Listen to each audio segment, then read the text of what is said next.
माँ बहुत दर्द हो रहा है, माँ जल्दी आओ ना। हे भगवान, मेरे बच्चे के पैर से तो कितना खून निकल रहा है। बेटा तो यहीं रुक, मैं भी तेरे लिए दवा ही लेकर आती हूँ। सपना जल्दी से टैंकर पर चढ़ती है और टैंकर के अंदर जाती है, जहाँ पहले से ही सपना की सास, बेटी और नंद होती हैं। क्या हुआ सपना बहू, इतनी परेशान क्यों है? और आशीष कहाँ है? मुझे अभी उसके चिल्लाने की आवाज आई। माँ जी, आशीष टैंकर से उतर रहा था और वो गिर गया, उसके पैर से काफी खून निकल रहा है। हे भगवान, ये क्या हो रहा है हमारे साथ? हमारी जिंदगी में यूं ही दुख दर्द लिखा है या कभी कुछ अच्छा भी होगा? पहले तो हमसे हमारा घर छिन गया और हम सबकी ऐसी हालत हो गई कि हमें इस टैंकर के अंदर रहकर अपना सर छुपाना पड़ रहा है। आखिरकार इस गरीब परिवार के साथ ऐसा क्या हुआ था कि जिस कारण वर्ष ये इस टैंकर में रह रहा था? और टैंकर में ही क्यों? आइए इसे जानने के लिए हम कहानी में आगे बढ़ते हैं। सोचा था कि घर के बाहर ही ठंड होगी, लेकिन यहाँ तो घर के अंदर भी बिल्कुल बाहर जैसी ही ठंड है। घर के टूटे टूटे हिस्से में ठंडी ठंडी हवाएं घर के अंदर आ रही हैं। पहनने के लिए गर्म कपड़े नहीं है, सब कांप रहे हैं। माँ, ऐसा कब तक चलेगा? क्या करें बेटा, तू तो जानती है ना, तेरे पिताजी का काम ठीक नहीं चल रहा है, ना ही तेरे भैया का। उस बेचारे की किस्मत में तो मानो जैसे रोजी रोटी लिखी ही नहीं है। गर्मी में तो जैसे तैसे उसका काम चल जाता है, लेकिन ठंड का क्या करें?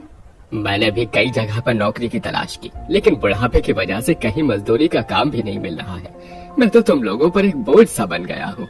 पिताजी, आप ऐसे क्यों कह रहे हैं? आप हमारे लिए बोझ नहीं है, आप देखना सब कुछ ठीक होगा। जहाँ एक तरफ ये गरीब परिवार ठंड से ठिठुरता हुआ उस टूटे फूटे मकान में रहकर अपनी किस्मत कोस रहा था, वहीं दूसरी तरफ संदीप पानी की टैंकर लेकर इधर से उधर जा रहा था। शाम होने को आई है, लेकिन किसी ने भी टैंकर से पानी नहीं लिया। अब जब तक ये लोग पानी नहीं लेंगे तो मुझे टैंकर ऑफिस की तरफ से पैसे कैसे मिलेंगे? इस कड़कड़ाती ठंड में लोगों को बिल्कुल ना के बराबर पानी की जरूरत थी, जिसके चलते संदीप पानी से भरा टैंकर लेकर वापस ऑफिस जाता है और सारा पानी निकलवाकर उस खाली टैंकर को लेकर घर आ जाता है। सुनिए जी, कहीं से पैसों का इंतजाम हुआ क्या? घर में बस 1-2 दिन का और राशन बचा है। दोनों बच्चों के सारे गर्म कपड़े फट चुके हैं। घर में किसी के पास भी गर्म कपड़े नहीं है। ऊपर से घर के हालात भी कितने खराब हो गए। इस साल तो हम घर की मरम्मत करवाने वाले थे ना। नहीं होगा सपना, कुछ नहीं होगा। ठंड की वजह से मेरा काम तो बिल्कुल ठप हो गया है। अब जब गर्मियाँ शुरू होंगी तो ही मेरे पानी के टैंकर का काम चल सकेगा। ना ही मैं बच्चों और तुम सबके लिए गर्म कपड़े ला पाया और न घर की मरम्मत करवा पाया। और ऐसे मरम्मत करवा न पाने की वजह से न जाने कितने दिन हमें इस कड़कड़ाती ठंड को बर्दाश्त करना पड़ेगा। अपने घर के बाहर पानी का टैंकर खड़ा कर संदीप कई जगह पर नौकरी की तलाश करता है, लेकिन कहीं पर उसे नौकरी नहीं मिलती। साथ ही साथ बढ़ती ठंड में बिना गर्म कपड़ों के दोनों बच्चों की तबीयत काफी ज्यादा खराब हो जाती है। माँ जी देखिए ना, दोनों बच्चों का शरीर आग की भट्टी की तरह तप रहा है। दवाई के लिए भी पैसे नहीं है, क्या करूँ मैं? बहू परेशान मत हो, भावना काढ़ा बना रही है।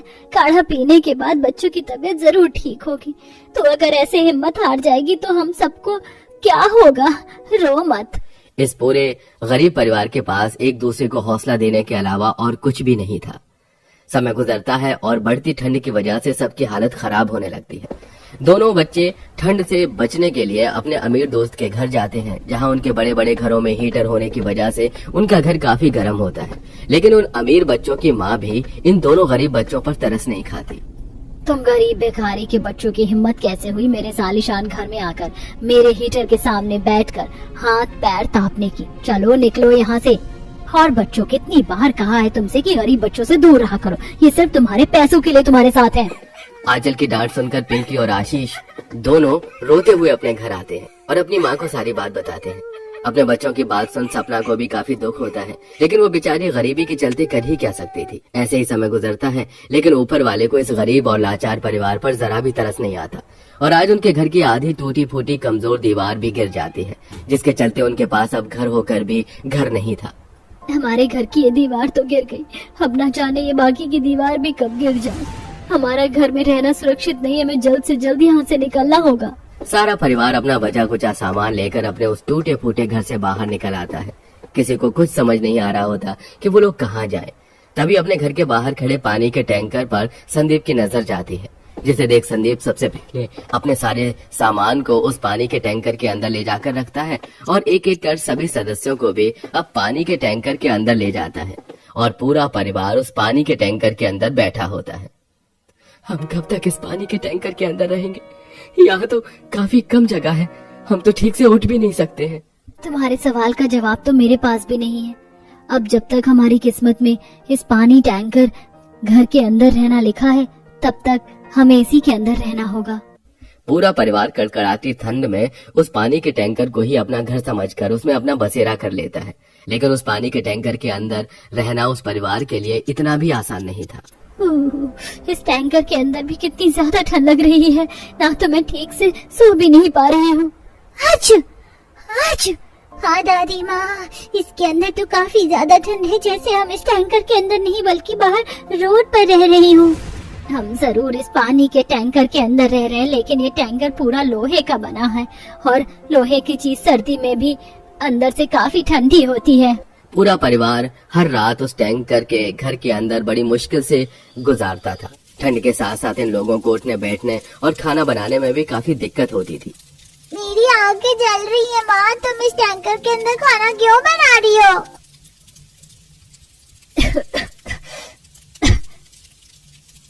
और क्या करूं बेटा, मैं भी तो खांस रही हूँ। अगर बाहर चूल्हा बनाऊंगी तो ठंडी हवा के चलते ठीक से चूल्हा नहीं जल पाएगी, और अगर टैंकर के अंदर खाना बनाऊंगी तो खांसी तो होगी ही ना।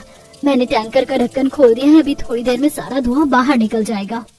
इन लोगों को टैंकर में खाना बनाने से दिक्कत हो रही थी, तो कभी उठने बैठने में, मेरा सर, कभी किसी को सोने में दिक्कत आ रही थी, तो कभी किसी का सिर टैंकर से लग रहा था। और आज तो आशीष जैसे ही टैंकर से बाहर निकलता है तो एकदम से पैर फिसलने की वजह से गिर जाता है, जिसके चलते सपना जल्दी से टैंकर में से कपड़ा निकालते हैं और आशीष के पैर पर बांधने लगती है। माँ बहुत ज्यादा दर्द हो रहा है, कुछ करो ना माँ। मैंने पट्टी बांध दी है ना, अब तुमको बिल्कुल भी दर्द नहीं होगा। चलो मैं तुम्हें ऊपर लेकर चलती हूँ। आशीष को गोद में उठाती है और उसे टैंकर के अंदर ले जाती है। समय गुजरता है लेकिन उनके परिवार में कुछ भी ठीक नहीं होता। हर रोज की तरह नौकरी न मिल पाने की वजह से संदीप निराश होकर अपने टैंकर घर की तरफ लौट रहा होता है। तभी वो देखता है कि एक आदमी का सड़क पर बहुत बुरी तरह से एक्सीडेंट हो गया है और वो पूरा खून से लथपथ पड़ा है, जिसे देख संदीप उसके पास भागा भागा जाता है।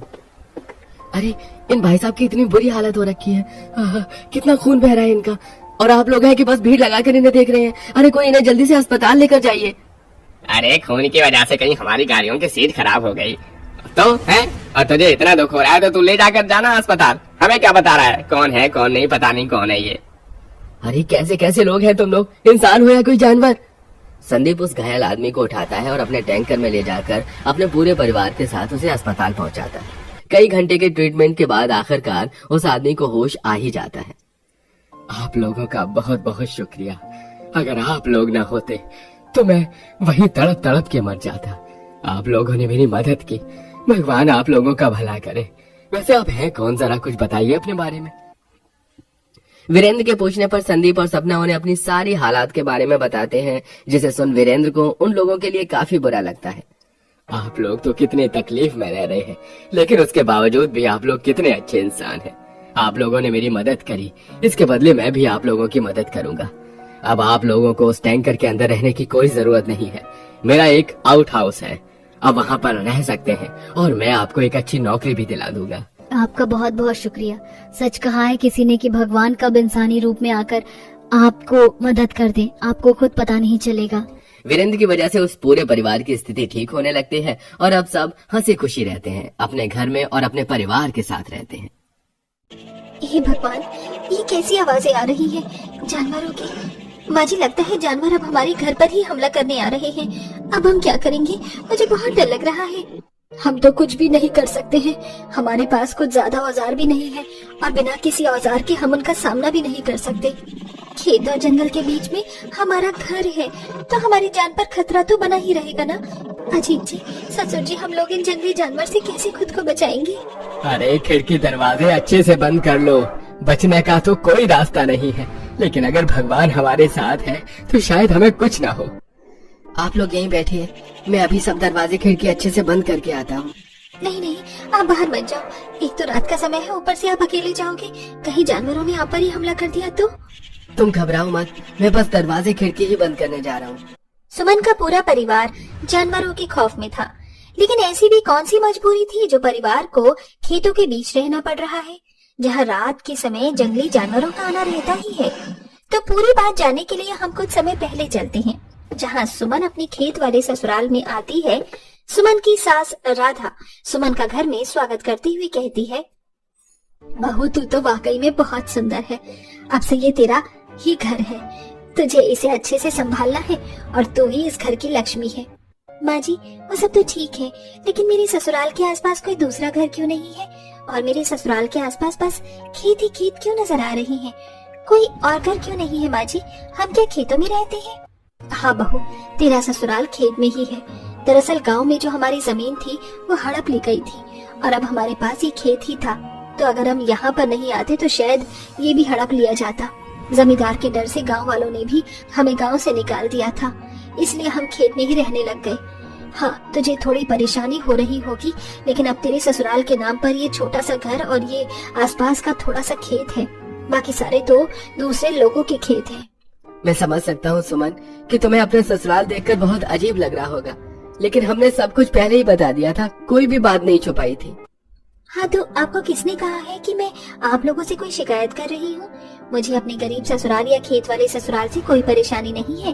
मैं भी कोई बहुत ही अमीर घर से नहीं आई हूँ जो मुझे ऐसी जगह पर एडजस्ट करने में दिक्कत हो। हाँ, मेरे लिए थोड़ा अजीब है कि खेतों में मैं ससुराल में रहूंगी, क्योंकि आज से पहले मैं कभी ऐसे नहीं रही, तो वो भी धीरे धीरे करके हो ही जाएगी आदत।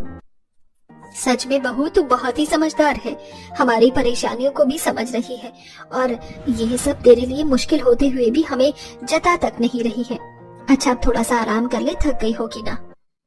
गरीब बहू का खेत में ससुराल था, इसलिए सुमन को काफी अजीब लग रहा था, पर वो इस बात से अच्छे से परिचित भी थी।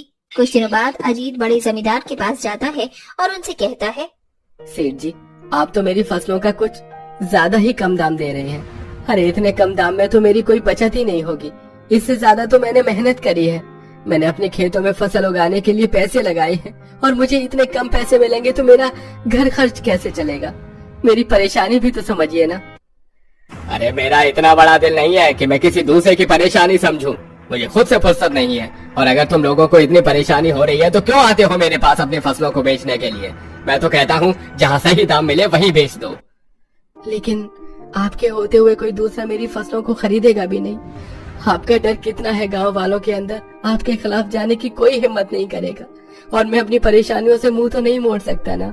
मैंने सबका ठेका नहीं ले रखा है, आखिरी बार बोल रहा हूँ, अगर अपनी फसल मुझे बेचनी है तो बेच दे, वरना तो खेत वाला घर है ही, वहीं पर जाकर रहो और अपनी फसल खुद खा, मुझे क्या।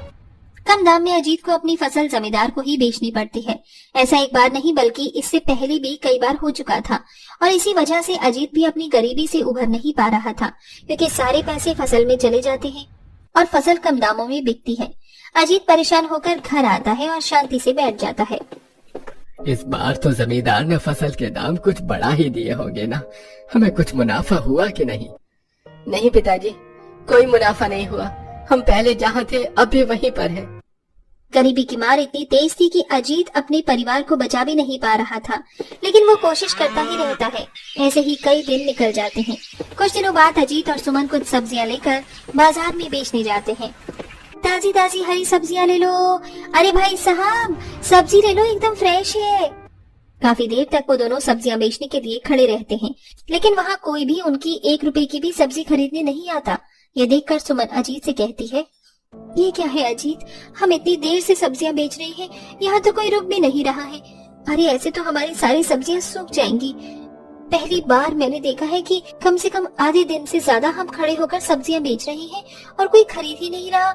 इससे पहले मैं जब अपने माँ और पिता के साथ सब्जी बेचती थी ना, तो कोई ना कोई 5-10 रुपए की धनिया तो ले ही लेता था, लेकिन यहाँ तो कोई कुछ भी नहीं ले रहा है। ये सब गांव वाले बस ऐसे ही हैं। पहले जब मेरे चाचा ने हमारा गांव वाला घर हड़पा था ना, तो भी किसी ने कुछ नहीं कहा। उसके बाद जमींदार हमें दबाने की कोशिश करता है तो भी कोई कुछ नहीं कहता है, और इसी वजह से हमें खेतों में रहना पड़ रहा है। लेकिन ये तो गलत है ना। गलत सही अगर गांव वालों को दिखने लग जाए तो बात ही क्या थी। गांव वालों ने तो जमींदार के आगे झुकने की कसम खा ली है, और उसी जमींदार की वजह से ही हम लोग गरीबी में रह रहे हैं। वो जमींदार भी कोई और नहीं बल्कि मेरे सगे ताऊ हैं। उन्हें हमें परेशानी में देखना अच्छा लगता है, उन्हें हम पर बिल्कुल तरस नहीं आता। कोई बात नहीं है अजीत, तुम परेशान मत हो। भगवान सब देख रहे हैं। जो हमारे साथ आज बुरा कर रहे हैं ना, आज नहीं तो कल उनके साथ भी कुछ न कुछ बुरा तो हो ही जाएगा। हमें तो बस अपने सही के रास्ते पर चलना चाहिए। सुमन काफी ज्यादा समझदार थी और वो हमेशा ही अपने पति को हिम्मत देती रहती थी। अपनी पत्नी के हौसला देने के बाद अजीत भी कोशिश करना नहीं छोड़ता है। अजीत बाहर की खिड़की बंद करने जा ही रहा होता है कि तभी उसका पैर फिसल जाता है और वो गिर जाता है। अजीत के आसपास काफी खतरनाक जानवर आ जाते हैं और उसे घेर लेते हैं। यहाँ सुमन भी घबराने लगती है अपने पति को ऐसे देखकर। अजीत जी, अरे कोई बचाओ, अजीत! आवाज सुनकर गांव वाले भी अब खेतों में आने लगते हैं और सुमन के परिवार को मुसीबत में देखकर सब गांव वाले एकजुट होकर सभी जानवरों को वहां से भगा देते हैं और पूरे परिवार को एक साथ गांव में लेकर आते हैं, जिसमें से एक आदमी कहता है, अब बस बहुत हो गया। हम सब लोग उस जमींदार से डरते रहे जो बस दुश्मन ही निकाल रहा था, और इस वजह से हमने अपने लोगों को खेत में रहने भी दिया। लेकिन अब और नहीं। खेत में रहना कितना जोखिम भरा काम है, ये हम सब जानते हैं। औरतें, बुजुर्ग, आदमी सब रह रहे थे, पर हम में से किसी ने कुछ नहीं बोला। अगर आज आप लोगों को कुछ हो जाता तो हम सब गांव वाले खुद को कभी माफ नहीं कर पाते। आज से आप लोग इसी गांव में रहेंगे और हम भी देखते हैं कि हमारे होते हुए कौन आपको यहाँ से भगाता है। हाँ, यहीं रहेंगे। हाँ, यहीं रहेंगे। अरे तुम सब गांव वाले अपने पैर पर खुद कुल्हाड़ी मार रहे हो। सोच समझ कर इन लोगों को दोबारा गांव में रखना, क्योंकि लोगों से ज्यादा परेशानी तो तुम लोगों को होगी फिर। अब तुम हमें परेशानी दोगी जो हमारी बदौलत इस गांव में जमींदारी कर रहा है? अरे तुम्हें तो खुद पर शर्म आनी चाहिए।